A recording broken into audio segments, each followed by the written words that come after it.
Alors, je sais pas si cette année 2022 est particulièrement pourrie niveau météo ou si d'habitude c'est pareil, mais juste avec les autres mois, finalement, on oublie à quel point c'est compliqué de faire l'astronomie en hiver. On est mi-décembre et enfin j'ai pu sortir le télescope avec, si tout se passe bien, plusieurs heures devant moi de nuit claire pour pouvoir shooter. C'était pas arrivé depuis plusieurs mois, donc là je viens juste d'aller installer tout le matériel dehors et j'ai très hâte d'enfin pouvoir re-shooter. Surtout que j'ai tout mon nouveau setup qui est tout prêt, qui a pas pu encore, enfin j'ai pu faire des tests par-ci par-là de quelques minutes, mais je n'ai pas encore vraiment fait une vraie photo. Pour ce soir, j'ai beaucoup hésité sur la cible à shooter.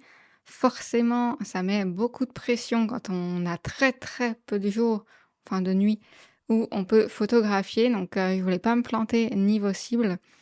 Du coup, j'ai pris une valeur sûre qui est bien positionnée dans le ciel en ce moment puisqu'elle se trouve proche du zénith. C'est, vous l'avez vu dans le titre, normalement la galaxie d'Andromède. Galaxie d'Andromède, cible phare des astrophotographes. Plutôt simple, hormis un petit point qu'il faut faire gaffe où le centre d'Andromède est très lumineux.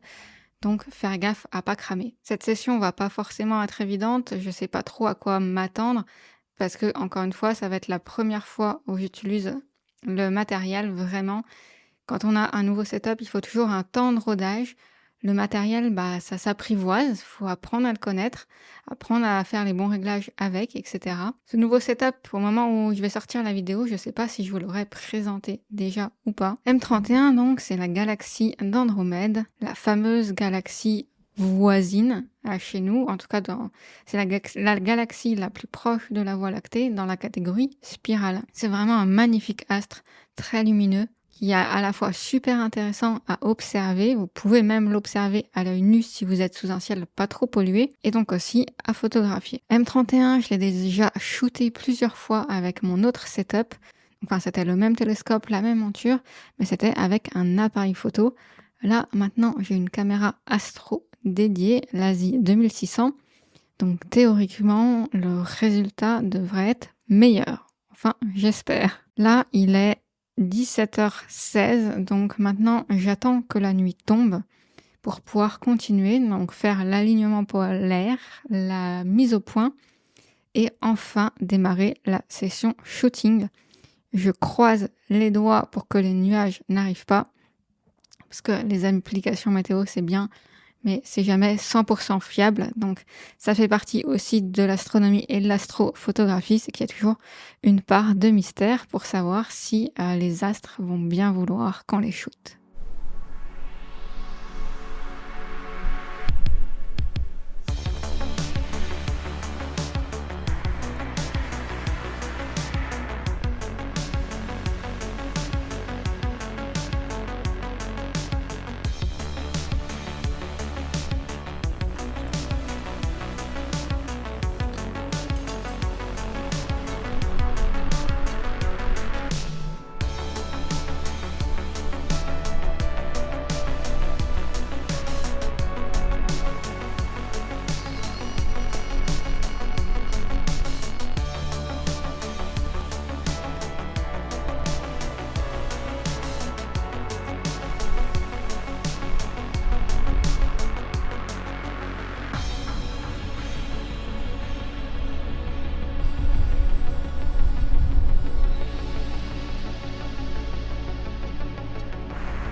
Et voilà donc la photo que j'ai obtenue. Alors comme je dis au début de la vidéo, j'ai shooté mi-décembre je crois et je viens juste de finaliser la photo parce qu'en fait j'ai voulu traiter avec un nouveau logiciel de traitement, PixInsight, qui est un logiciel très très puissant pour l'astrophotographie mais qui est beaucoup plus complexe que Cyril.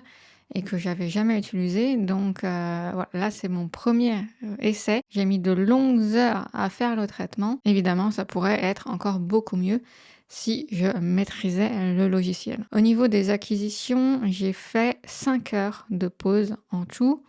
Il y a 95 photos de 1 minute, donc 1h30 pour tout ce qui est luminance. Et il y a 70 photos d'1 minute, donc 1h10 pour le RVB. Donc c'est 1h10 sur chaque filtre. 1h10 de bleu, de rouge et de vert. Et donc tout ça additionné, ça fait 5 heures en tout. Bon alors je suis assez contente du résultat. Je pense que c'est prometteur, c'est pas mal pour une première photo. Et évidemment, quand je maîtriserai mieux le logiciel, je pense que je pourrai aller encore plus loin que ça. Autre souci, c'est que vous voyez, j'ai fait que des pauses de 1 minute. Ce qui n'est pas beaucoup parce qu'en fait, je n'ai pas encore d'autoguidage. C'était pas très gênant quand j'avais juste mon appareil photo parce que je pouvais poser 3 minutes sans autoguidage. Là, je suis à 1 minute maximum ou alors je pourrais aller à 1 minute 30 ou 2 minutes, mais j'aurais énormément de déchets parce que j'aurais dû filer sur mes photos. Alors, je voulais vous faire une petite comparaison par rapport à la dernière photo d'Andromède que j'ai prise il y a, je sais plus, l'année dernière ou il y a 2 ans, sûrement l'année dernière. Donc, il se trouve à gauche et la nouvelle qui est à droite. Donc on peut voir déjà que ça ressemble pas du tout à la même chose. Le premier truc qui est super frappant, c'est que la définition à gauche est pas terrible.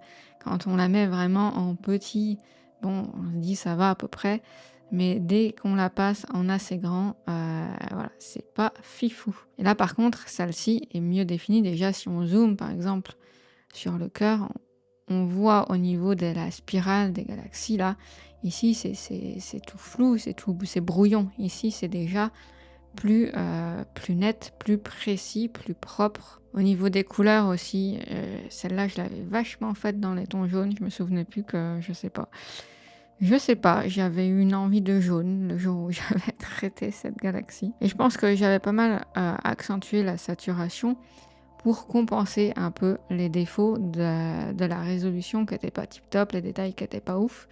Donc dans ce cas-là, j'avais un peu surcompensé, chose que j'ai moins faite ici, forcément. Au niveau des étoiles, c'est pareil, on peut voir que les étoiles sont quand même vachement plus empâtées sur l'ancienne qu'ici. Si je zoome sur les étoiles, c'est quand même plus net, plus propre. Et forcément, donc d'où vient la différence entre la caméra et la PN. Je me souviens plus combien de temps de pause j'avais fait sur celle de gauche. Je vous le mettrai en texte. Je vais rechercher ça. Donc voilà. Là, il y a la caméra et après il y a les accessoires qui changent. Mais grosso modo, la lunette, du coup, est la même. La monture est la même. Et autre changement aussi, c'est que celle de gauche, je l'avais traitée avec Cyril et Photoshop, Lightroom et Pixelmator sûrement.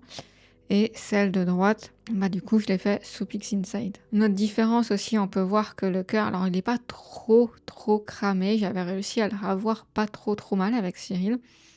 Mais avec PixInsight, j'ai découvert une fonction vraiment qui arrive à rattraper le cœur.